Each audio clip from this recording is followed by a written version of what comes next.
The gospel today is the culmination of the Bread of Life discourse. So for the last several weeks, we've been hearing about how Jesus says, I am the bread of life. Unless you eat my flesh and drink my blood, you will have no life within you. And he speaks about the Eucharist. And his disciples have a hard time with this. They don't quite get it. And it says here specifically the disciples. Now, these are not just people who happen to be following him as part of the crowd. It's not the people who have their bellies filled. It's not the people who just are looking for signs. These are the people who have dedicated themselves to following Christ, to getting to know him. It is from this smaller group that he pulled the 12 to be the apostles. But so they say this saying is hard. Who can accept it? And Jesus says, if you have a hard time with this, there's something else that'll be harder. And then it says, as a result of this, many of his disciples returned to their former way of life and no longer accompanied him. In the midst of all of this, whenever there was a question, whenever there was a misunderstanding, throughout the Bread of Life discourse, Jesus would clarify. He would answer. He would speak to the problem. But now there came a point of decision. He was always there trying to help them to understand, but at the point of decision, many of his disciples chose to leave. They said, we can't take this. We don't understand. We don't get this. We're not going to stick around. Jesus, his reaction is very telling. He doesn't say, oh wait, come back, I was only kidding. Or he didn't say, oh come on, I want to explain it to you more.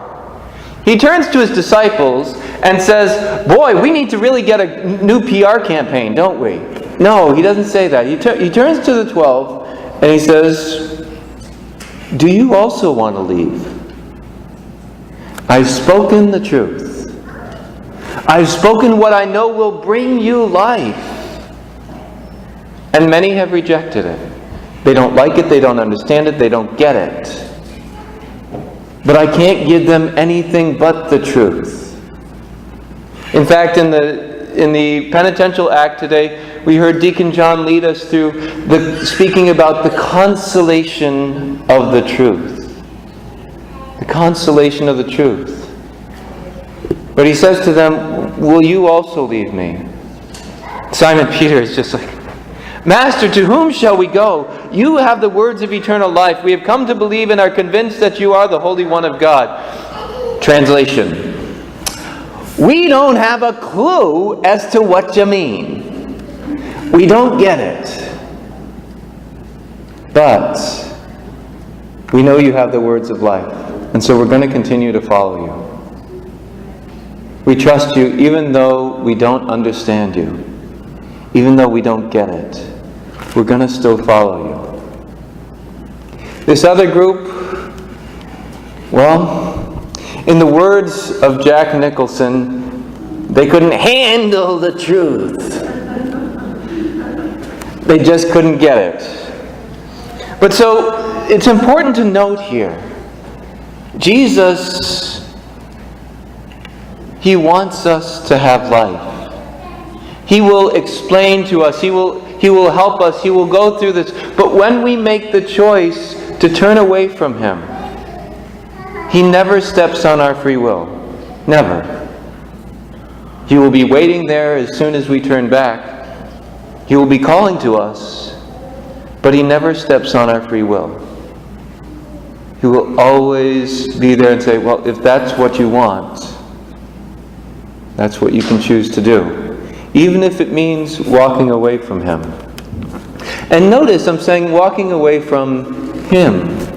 Not walking away from a philosophy. Not walking away from a moral set of laws. It's walking away from a person. Because ultimately our faith, our Christianity, is not about a philosophy from which we can argue all sorts of different points. Our faith is not about a set of moral laws by which we live, and so there we say, well, this is good and that's bad. Our faith is about a person. The person of Jesus Christ, who is God.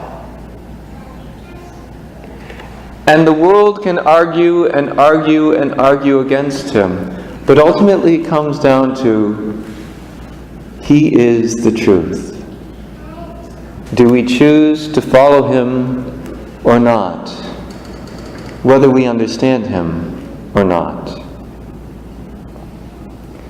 And sometimes Jesus asks us to do some pretty hard things.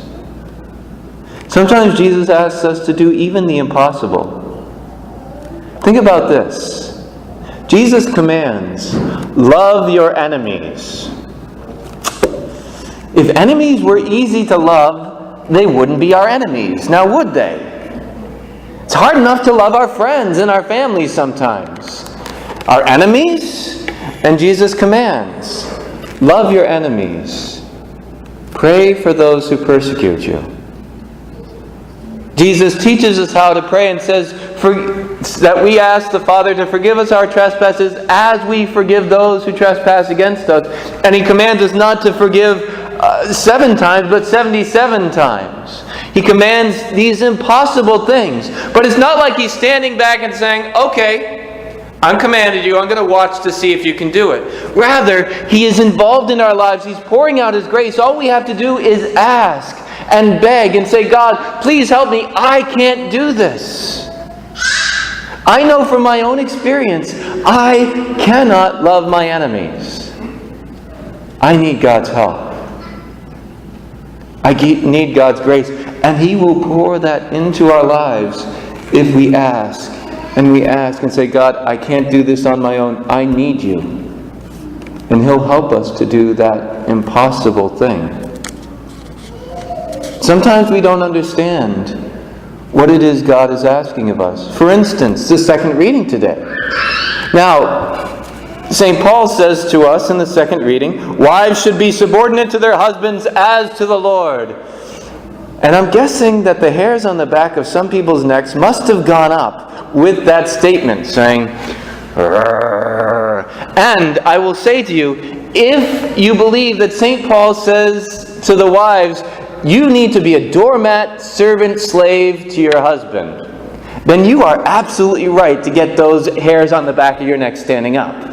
Because that is definitely not the way wives are supposed to be.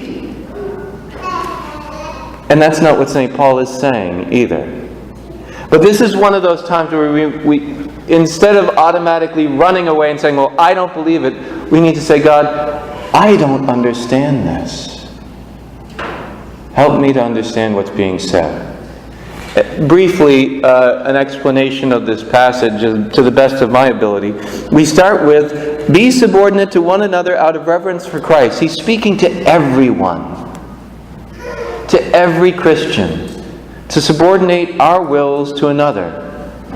Or to put it in different language, the last shall be first and the first shall be last. Or Jesus saying, I came not to be served, but to serve and to give my life in a ransom for many. Lots of different ways where Jesus says to us throughout the Scriptures, it's not about seeking power, it's not about grasping, it's not about being in charge, but about humble service, about love. That's most important. He says this is the way it is to be amongst the Christians. Subordinate your will to the other. And then he says, wives to their husbands. Okay, so wives are supposed to subordinate their wills to the husbands. We got this section about the women there. But then the husbands have this section down here, which is about 3 times as long. And what's the first line of the husbands section? Husbands, love your wives even as Christ loved the church and handed himself over for her. What does that mean? Husbands, you have to die for your wives. Just as an aside on this, in that time period, wives, the relationship of marriage was a contractual relationship, where the husbands made a contract with the father of the bride, and he handed over his property, his daughter, to this man to be his wife, who would be property for him. St. Paul is saying, no, that's not the way it's supposed to be. Wives are not the property of their husbands. Rather, husbands, you aren't to see her as a slave or a servant, but rather you are to love her. in this relationship. And this relationship of love is where he has to die to himself, as Christ died for the church. So she's subordinating her will to his. And if he's dying to his will for hers, then there's constantly this building up of the other. Never saying, I'm better than you, I'm more in charge than you, but rather building up of the other for the death of themselves. And with that, Jesus pours out his grace of resurrection. A little bit different than wives be a doormat. But sometimes our automatic reaction to something that we don't like is to then reject it. Instead of saying, God, what do you mean here? You have the words of everlasting life. Speak those words to my heart. I don't get it. Help me to understand. And then, of course, once we do understand that, it's very hard to live, isn't it? I have a hard time dying to myself. And so we need to ask God for that grace now that we understand. Lord, help me to subordinate my will. Help me to die to myself. Help me to do this as you need me to do it. When things get difficult, when there's a teaching of God, a teaching of the church that we struggle with, what's our reaction? Do we go and say, well, I need to understand this more. I want to know more. Or do we just reject it outright and say, I don't like that? Do we go to Jesus and say, I don't understand, but I know that you have the words of eternal life. I know that your word means life for me. Help me. Help me to understand. To whom else can I go?